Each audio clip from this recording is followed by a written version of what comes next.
All right. Hi, everyone. Thanks so much for joining us for this week's Snack and Chat, Adopt for Life's weekly Facebook Live, where we explore the topics that are top of mind for families formed by adoption, kinship, and customary care. Today, my guest is Marko Berrak-Tinaz. He's here to talk or to answer my questions. And we're going to talk about youth from care and how we can best support them. For those of you that are new here, my name is Chantal, Community Engagement Liaison with Adopt for Life. Before we start, I do want to start with a land acknowledgement. So we begin by acknowledging the Indigenous peoples of all the lands that we are on. While we meet today on a virtual platform, I do want to take a moment to acknowledge the importance of the lands which we each call home. So for myself, I reside on unceded Algonquin and Anishinaabe territory. We do this to reaffirm the commitment and responsibility in improving relationships between nations, and it's a first step towards improving our own understanding of local Indigenous peoples and their cultures. So you're welcome to join me in a moment of reflection to acknowledge the harms and mistakes of the past and to consider how we are and can each in our own way action forward in a spirit of reconciliation and collaboration.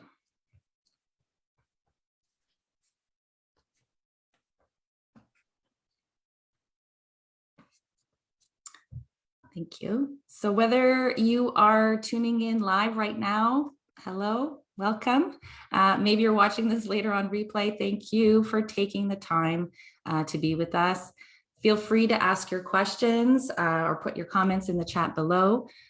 Just want to take a moment to remind those, like I do every week, but in case you're new here, this is a live stream on our public Facebook page. So basically anything you're sharing in the comments is available to the World Wide Web. So you do want to be mindful, especially if you're asking a question about your child or a minor. You do not want to include any identifiable information, so no names or health information when discussing your children. So just keep that in mind. We do love to hear from you, so please say hello and let us know that you're there and you're watching. And we hope that you find this discussion informative and engaging. I know I'm really looking forward to it. So with that, I hope you'll help me welcome Marko Berrak-Tinaz, who is a graduate student at the University of British Columbia, studying a Master's of Education in Human Development, Learning, and Culture. He is currently exploring the social and emotional challenges youth from care face in post-secondary education. Marko is also a centralized adoption coordinator with the Adoption Council of Ontario with their newly launched centralized adoption intake services program. And Marko brings with him a wealth of knowledge and lived expertise in his work with child welfare communities across Canada. So thank you for listening to my spiel. It's finally over. No. Welcome, Marko. Thanks so much for being here today. Thanks, Chantal, for having me. All right, so we have a whole lot of questions already lined up that are all really looking forward to getting into. So if you're ready, we're just going to jump in. I'm just going to tune into the live just because so people know that we are watching. So if you do have a question, we can relay it to Marko. And that being said, so we heard from your bio, but maybe if you're whatever comfort level you're at, you can share a little bit more about yourself and what brought you to do the work that you're doing today. Sure, yeah. I guess I can start at the beginning is where it's good to start. I grew up with the Children's Aid Society of Toronto around 5 years old and experienced an adoption breakdown at one point, but was adopted again at around 10 years old with younger brothers. So had permanency for about since 10 years old till now. But I really didn't have any interest in child welfare, especially not at that point in my life. It wasn't until I started doing my undergrad at the University of Toronto. I did it in Indigenous and environmental studies, and it was kind of Indigenous studies that really opened up my eyes to the injustices that marginalized communities faced in child welfare. And so had a little bit more courage to kind of learn about child welfare from the perspective of Indigenous communities. And then I ended up working with Native Child and Family Services of Toronto, not knowing that it was a child welfare serving agency at the time. I just thought I was going to be a camp counselor at a summer camp. It was something I was very used to. And it wasn't until the first day that I found out it was a child welfare serving agency. And it was a big surprise for me, but I think it was best that it happened that way. I really learned a lot, from storytelling and being able to participate in cultural practices, and the Indigenous community was just so welcoming at Native Child and Family Services, that it encouraged me to keep going down on this path. I think what else? Third year of university, I went to Haida Gwaii, an island out here in BC. Which was also very transformative and eye-opening for me. And we made a promise on our last day in the program after spending a month there, that when we went back to our respective communities, we were going to hold ourselves to account to something, whatever promise we made to ourselves. And I thought to myself, I really want to assert myself more as an advocate and speak up for other youth who have similar experiences to mine. And so that kind of led me to reach out to the Children's Aid Foundation of Canada, became a youth ambassador with them. And then shortly after that connected me to a whole bunch of other organizations in Ontario pretty quickly.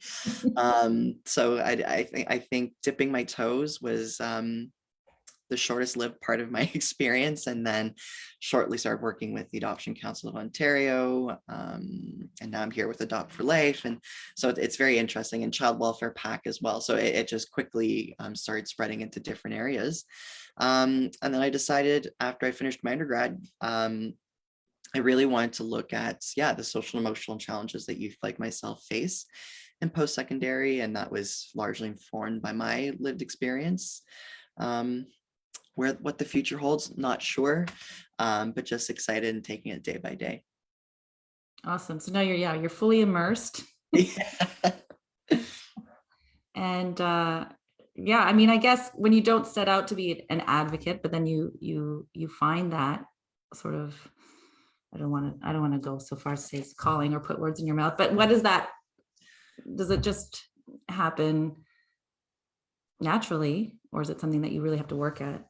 I would love to say it came naturally. Maybe for some people it does, but it really was connecting with other youth like myself in those spaces. It wasn't something I really got to experience before I put myself in these environments, and it was kind of learning from their stories and the ways that they also hold themselves in these environments. That taught me about what it was that I wanted to do as I moved forward. So it was really just the opportunity to connect with other young people that really led the path and made clear what it was that I wanted to do. Awesome. And so you mentioned, and I think it was in your bio too, about looking into and exploring that's the social and emotional challenges that youth from care face, specifically in post-secondary. Yeah. Can you tell us more about that and what that, like, whether that's from your personal experience and talking to other people? Yeah, I think, permanency played a big role in my ability to pursue post-secondary studies. My adoptive parents made it clear that it was an option for me, and I could pursue whatever I wanted to pursue. That also meant I didn't have to take math if I didn't want to take math. So I stopped math as soon as I could. But I still knew that university was still an option for me. And so I went to U of T, and originally I had enrolled into French and Spanish, and shortly after hated it. And it was really by chance that I discovered this Indigenous course that kind of opened me up to Indigenous perspectives. I fell in love with it and dropped my major, took Indigenous studies, and then people recommended environmental studies. And so it was really quite an experience to navigate post-secondary, especially as a youth from care, and didn't really meet other youth from care at U of T. It wasn't until I worked with Children's Aid Foundation that I met other youth like myself. Mhm. And so I reflected on like what challenges I faced in post-secondary, and the most significant ones for me were social and emotional challenges. And again, it wasn't until Children's Aid Foundation of Canada that I started learning more about the barriers that kids like myself face. My experience isn't a universal one, um, but learning about the data that's out there, for example, less than half of us will graduate high school.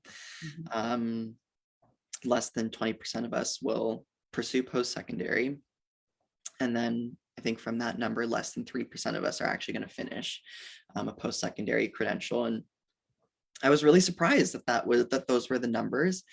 Again, I was fortunate enough to be able to complete it, but that was the support from friends and family that I had that really addressed those social emotional challenges. And so I decided, yeah, this is something I want to explore more. How can we mitigate it? How can we address it? And it was really built upon Jane Kovarekova's work, Renee Ferguson, and Sean Elliott. They've done so much academic work in this area, and they really highlighted social and emotional challenges as a need to explore further. And I thought, I don't know what to do after my undergrad. I really want to head out to Vancouver and go to UBC. So I was like, I'll explore this in graduate school, and I'll do that. So that's kind of where I've been at, and also dipping my feet into the child welfare world out in BC Mhm. has been really nice, and has broadened my perspective and understanding of child welfare as a whole. Um, I guess more so now what I've looked at, sorry, about social and emotional challenges is kind of bridging that with 7 core issues in adoption and permanency. And so Mhm. bridging frameworks that we already use in child welfare with frameworks that are existing in education, and finding a way for those to speak to one another. So it's a tool for both youth and educational professionals, so we can address those social emotional challenges. I think that's brilliant. And I think too, like going back to when you were starting to answer that question too about, it wouldn't be obvious to other students or other faculty that not everyone there has the freedom to just sort of like, hey, I'll try this, or, oh, I don't really like that. Maybe I'll try that, and by you creating this conversation, it could really open a lot of doors for other people and open their minds too. I hope so. Yeah, I think so. So as you know, Adopt for Life, we're a community for adoptive parents, kinship caregivers, customary caregivers. So in terms of this particular subject and supporting young people that have lived experience of child welfare, what are some suggestions from just your own personal experience? I know uh, that's big, vague, so you can take that whichever way you want to go. it's funny because I work with Never Too Late at the Adoption Council of Ontario, and part of that is doing trainings for prospective families who want to adopt some older aged youth or young people. And so a lot of it is around messaging around how can families best support these young people. And I usually like to say that families are navigating this. You're trying to do the most selfless thing by opening up yourself and taking in a young person, um, while juggling the most selfish thing you'll ever do in your life, which is taking in a young person who didn't really get to choose this, or more often not don't get to choose this. So navigating that selfish boundary will probably be the biggest challenge you'll face. And I think it's just a matter of appreciating that that is the challenge that you're facing. Sometimes we're not aware of that. And I think that's what causes a lot of challenges, or we can't identify that as being the root for some of the challenges, is that balance between selfish and selflessness. So yeah, just sitting with it and respecting that is just the nature of things, and that's how it's going to be. Yeah. And that also comes with practicing patience. If you're gonna sit there and be comfortable with that discomfort and that balance, it's great to practice patience as much as you can, in whatever way that looks like for an individual. Amazing. That's great advice. Thank you. We were talking a little bit before we went live, and I mentioned that last week on Snack and Chat, my guest was Heather O'Keefe, who's the executive director of Stepstones. And so we had a lot of conversations around the same topic. And what when she was talking about like identifying issues that youth in care face when leaving the system was trust or mistrust in certain cases. So as allies, as friends, caregivers, parents, speaking of patience, we need to be patient, and that is only something that can build over time. So I guess I'd love to hear your thoughts on ways we can do better, and maybe even challenge the status quo. Yeah, it'll look different on a case by case basis, I'm sure. And I feel like I'm going to give advice that is very cliche, or it's been talked about, but very much putting yourself in the shoes of a young person, and not just, I think there's a difference between knowing the stats or what young people endure versus what would it have been like if that was me? How would have I handled that situation if this was my reality? And taking that extra mile to envision that for yourself, and immersing yourself in that, not just knowing it as facts. And then also acknowledging first voice advocates, that they are experts in their own lived experience. I think, especially because there is no universal experience, it can be hard for people to take it as a truth, or as they're experts in that. But it's really crucial to do so. And then I think also as well is making it a conversation with other potential allies. So I think we have the habit of having these conversations, but we have it with people who are already on board with supporting youth from care. It's making it a conversation with people who don't know about youth from care, or that child welfare is even a thing. It's those kinds of people that we need to reach out to and make aware of these challenges, and kind of bring them on board and immerse themselves in these conversations. So yeah, that's a great point. And that's exactly what Heather said, because she said, as soon as you talk to someone and let them know this is the state of things, they're like, what? Well, we have to do something about this, right? So really reaching out to people that might not people just don't know. They just don't know, and it's not something that's well broadcasted in mainstream media or mainstream environments. So those of us who have the capacity to do so, and kind of bridge those worlds together, I think that's one critical way to be a good ally. Amazing. I'm just going to check in because there's a bit of activity on the. Sure. Just see if you're okay. Yeah, please. So just someone who wanted to tell you that your story is an inspiration, Marko. So thank you. And also actually a question. Sure. So that many children in care may have exceptional needs such as FASD or autism, developmental trauma. So what supports might be available in post-secondary institutions for these students if they exist? That's a really great question. I always recommend signing up with Center for Accessibility. Most universities have them. Okay. And I think it's something that not even that youth from care don't know about it. I think a lot of students don't know that these services are available to them. And it wasn't something I took advantage of until my last semester of my undergrad. So I really had wished I'd taken advantage of that sooner, because it can help with things like making sure you have access to counseling, making sure you have accommodations in classwork, so you get to do your assignments, hand them in a little bit later, or get to do your exams in different environments, maybe independently. So much more comprehensive supports. Also, it helps with financial supports that you might need, and paying back off loans and things like that. So I always recommend, signing up for Center of Accessibility is the biggest one. And even from, I notice it as a problem in public education as it streams into post-secondary, especially around that developmental trauma piece, as that being a challenge.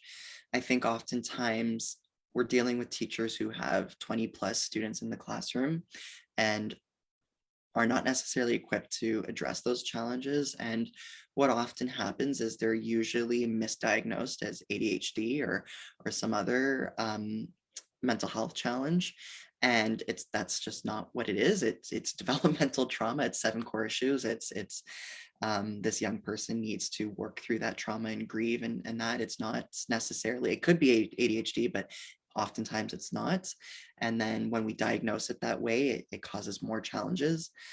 So it's kind of identifying that at the source. And we're also advocating that, youth from care have developmental trauma and have these challenges exhibit not only in at home life, they also come into the classroom. So it's how do we promote that message and also get educators on board as well. Awesome. Thanks for your answer. It's a great answer, especially taking it on the fly live. Thank you. Amazing. So you've mentioned this a few times in your answers, the 7 core issues. So I did want to bring up specifically, because I know they're all within themselves, the whole snack and chat. But the question of identity. So we know that is one of the 7 core issues in adoption and permanency. So what advice would you share with our community of adoptive parents and caregivers who are raising a child or a youth from foster care, specifically about the importance of promoting a healthy connection to their language and culture, and that's huge impact on their identity? Yeah, I think it's definitely a complex problem and not something that's solved overnight. I came into care or child welfare speaking Albanian. I am Albanian by birth and Turkish by adoption, so transculturally adopted, but thank God there's a lot of similarities between the two. But my brothers and I grew up in care speaking Albanian. We practiced Islamic faith, or that was something that was wanted for us. And very quickly, that became not a possibility for us. In foster care, there was constant messaging around, why are you guys speaking that language? Like, don't speak that, or Islam is so weird, or just purposeful mispronunciation of names. My brothers had more so ethnic names and just not honoring that. So you grow up thinking that it's weird and that this new, I guess, Western dominant culture is better. And so when it comes time to when I was adopted, there was a conversation around, okay, like maybe Albanian culture or language is something you want to kind of re-immerse yourself in and reconnect with. And I was like, nope, no, thank you. That's not it for me, because I was conditioned to think it was weird and shameful, and that wasn't something I wanted to do. And my parents were Turkish. My new family was Turkish. So I was like so on board with Turkish things. I wanted to learn Turkish and be more influenced and immersed in that environment, because it came from a place of like, if I practice these cultural ways and immerse myself in that, I'll have a higher chance of being accepted. And again, coming from an adoption breakdown, I thought this would be a for sure way to prevent another adoption breakdown from happening. So I offer that as like some of the challenges that may not even be seen when you're trying to either re-immerse yourself with a lost culture or to continue practicing, is those external factors that sometimes influence the challenges around that. But I think what really helped was taking it really slow around and taking the adoptees lead and how comfortable they were in terms of approaching re-immersing in culture or connecting with community. And again, it's such a fine line between taking their lead / pushing them into culture, because you may not know it in that moment, and that young person may not know it in that moment, but I want to say that it's at some point in their life, it's going to be important and they're going to want to reconnect. And I'm in that stage right now where I'm acknowledging like, it's really important for me to know who I am, what my culture is. And because culture kind of teaches you how to assert yourself in those cultural spaces or with community members. And it plays a big role in self-esteem and confidence. And when you don't have that and you're all of a sudden confronted by a community that is of that culture, it's really intimidating to hold yourself in those spaces and feel comfortable and feel like yourself. And it kind of can exacerbate pre-existing challenges that that young person might have. So it's a fine line of, this is where they might be coming from and their apprehension to embracing culture, Mhm. and why it's so important that you take it at their pace slash guide them into it, because it will be something that will be important to them in the future. 100%. And you're right, like it's very complicated and it's very unique for each person. Depending on if you are an adopted person, like say like myself, I'm adopted, but I look like my parents. Like there's no visual barrier there for people to notice. So, I could blend in. But in transracial families, that's not an option. So I think it's a completely different conversation. And it also, I think, depends on the age, like I know like when you're a teenager, you really want to assimilate with your group of friends. So you might not want to identify as something that marks you as different. So there's so many different, so many That's why I layers. say take it a step at a time, like Yeah. I think you're gonna enter school, especially yeah, as a teenager, and you're like you might be feeling othered at home, and feeling like you don't belong at home. So school is that one environment where you're just like, okay, I'm just trying to belong, like I just want to fit in here. And um let alone bringing up maybe a transracial identity, like you could be othered for just having child welfare experience or being adopted, and then you want to throw culture in the mix and you want to throw other things in the mix. It's Yeah, it can be a lot for a young person to take on, especially at that time. So it's gauging like when it's appropriate to do so, and when they're going to be able to take on that kind of social and emotional work that it takes to do that. And I say that as well because university is when it really started for me. Like people ask right away, like, who are you? Where are you from? What's your background? Like it's maybe not so prevalent in elementary and in public school, but the older you get, the more relevant it becomes as you connect with other human beings. I always want to know where you're from. And so that's one of the social emotional challenges I face. I was like, I don't know, this is so hard to answer. And so it's understanding that those can be challenges that come up, and being there for a young person, letting them know that you don't have to have an answer, that the answer can change over time if you'd like. It really is self-guided, and you have agency in choosing that. So yeah. Awesome. Thanks. We're going to dive into another question we have here. So Indigenous, Black, and racialized children and youth are overrepresented in the child welfare system. Yeah. We know that that's a fact. So and this is sort of like, maybe just an extension of what we were already talking about, but maybe we could talk about how being separated now from that heritage, that culture, those communities, and how it affects their potential then to create positive connections, even not necessarily within their heritage, but with any connections with different groups of in different communities. Yeah, I think it also, yeah, it does bridge from the last question. I think some of it definitely stems again on that self-esteem, that confidence piece. And sometimes these aren't challenges that a lot of people deal with. They know who they are. I know we joke about maybe not knowing your career path or what you're doing, but oftentimes I think people are very confident who they are, and where they come from, and they have that narrative. But having those missing pieces can be really intimidating to answer a simple question of like, where are you from? Yeah. Can be such a whirlwind to answer. And then, so not only is it a relationship with other people, oftentimes you say, in order to have good relationship with other people, you have to have a good relationship with yourself. And so I think having strong relationship with your culture or cultural identity, and feeling confident in that also aids in that you feel more confident in who you are. Um, and that plays into, it doesn't matter what other people think as long as I'm sure what's going on within myself. But to sum up, it's how can I possibly have positive relationships with other people or make meaningful relationships when I'm so turbulent within myself and I don't really know who I am. it's much more difficult. You know, you can kind of grasp temporary identities, but that doesn't lead to lasting and meaningful positive relationships. Mhm.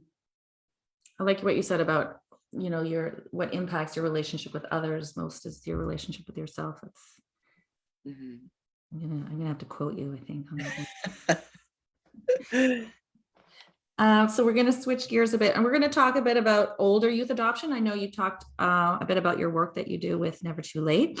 So let's talk about why the shift that needs to happen to older youth adoption, why that's important. And maybe we could also shift it towards maybe people who are listening who are still awaiting parents looking into adoption.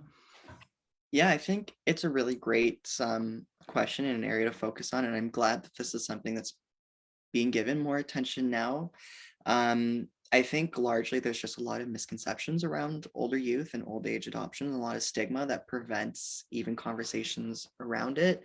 Mhm. Um, you know, I think largely we live in a throwaway culture. So if we Mhm. don't deem people or things to be of value, we just disregard it. And I think that's where older youth fall into, and the stigma around, oh, like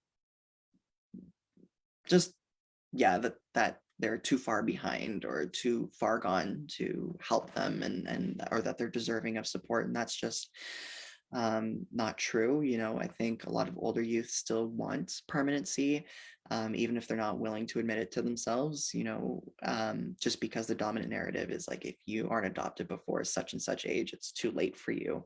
And that's really what never too late is about. It's to make sure that they know it's never too late, that young people know that, all Galaxy members kind of know that. Um, and why it's so important is that they're the highest represented group in child welfare, is around 16 to 18 years old. So they're not any less deserving of permanency. So the misconceptions I like to break down is that I think a prospective adoptive families assume that many of the milestones will have been gone if you adopt an older youth, and that's just also not the case. You know, um, sometimes birthday parties were never a thing while they were in foster care, and so that's an opportunity to like have a first real birthday party, or something like preparing for post-secondary studies or graduating high school is also a significant milestone for anyone, but especially youth from care. Buying your first house, you know, having a significant other. There's still a lot of milestones for young people who are of that age that you still need permanency and family support for, that really enriches those experiences. Um, and I think, yeah, just kind of understanding that a lot of the things you might hear about older youth it's just stigma, Mhm. that I feel like oftentimes it actually doesn't actually play out that way, and that if you gave older youth a chance, it would really surprise you.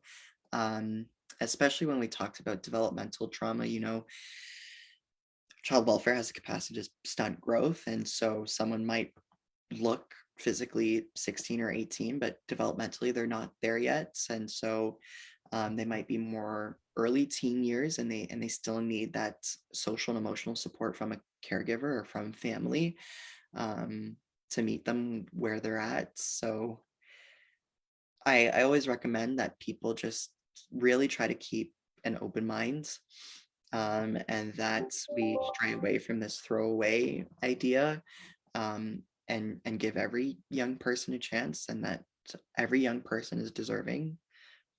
Yeah. Yeah, there's still a lot of life to navigate after 16, right? Like a Yeah. whole lot. Yeah, I feel like I think that's a thing that adults should or prospective families should question for themselves is like, where was I at that time? Like, how could I have gone to post-secondary if that's something that you did without family? You know, it's family moves you into residence or family helps you either pay for post-secondary or sign on for a loan. Like there's so many things that you still need family for at that stage of your life that you haven't, that there's still a lot of milestones that you haven't missed that you could still celebrate with a young person if that's really important to you. I know it doesn't center around that always. But if that's one of the big barriers, they're like, oh, well, it's already too late. It's never too late. Yeah. Yeah, never too late. So for those that might just be tuning in, we're chatting live with Marko, and we're just breaking down misconceptions on adopting older youth. So if you're watching and you know, have something to add, like we'd love to hear from you, whether maybe you are an adoptive parent and you adopted an older youth, maybe you had misconceptions that you realized, hey, you know, or maybe there's some benefits even, you know, to adopting older youth. So feel free to let us know. Are there any resources that you would recommend to families, you know, who may be looking to support children and youth from care, or want to learn more or deeper their understanding about child welfare and the challenges and the issues that children and youth face? Yeah. Well, I'm going to be biased because I work at the Adoption Council of Ontario, but I think we've done a lot of great support there, especially around the Never Too Late program. And that's the whole premise around what's built upon is supporting older youth in care and show and also giving a space to older youth from care. We believe that it's a space that these spaces shouldn't be places where you can age out of, unlike so many other services that are provided to young people from care. So I really like that about the ACO. I think other great organizations are the Children's Aid Foundation of Canada as well has really great supports and information on supporting youth from care. Again, a bias there. I was a youth ambassador with them, and I definitely am more geared towards their support in education and helping youth from care succeed in that way. Yeah, I and know we did there's a never too late snack. Sorry to interrupt. yeah, I did a never too late snack and chat with Aviva a few months back, but I will, for those that missed it, I will post the link in the chat later too. If they want to yeah, learn more about that program. such a great resource. I feel like if you were gonna try and go to the first place to get yourself well situated, it would be Never Too Late and the Adoption Council of Ontario. It's a great place to go. Awesome. Sorry, I cut you off. I didn't know if you were. Oh no, that's good. That's good. So Youth in Care Day is this Saturday, May 14th. Here at Adopt for Life, we're going to be sharing the OCAC, so Ontario Coalition of Advancement of Children. They're holding their live event, their annual event on Friday. So we will definitely be sharing that. The day was created to raise awareness, reduce stigma, and recognize and celebrate these children and youth that are in or from care. So what do you want people to know about youth from care? And are you going to be doing anything that day?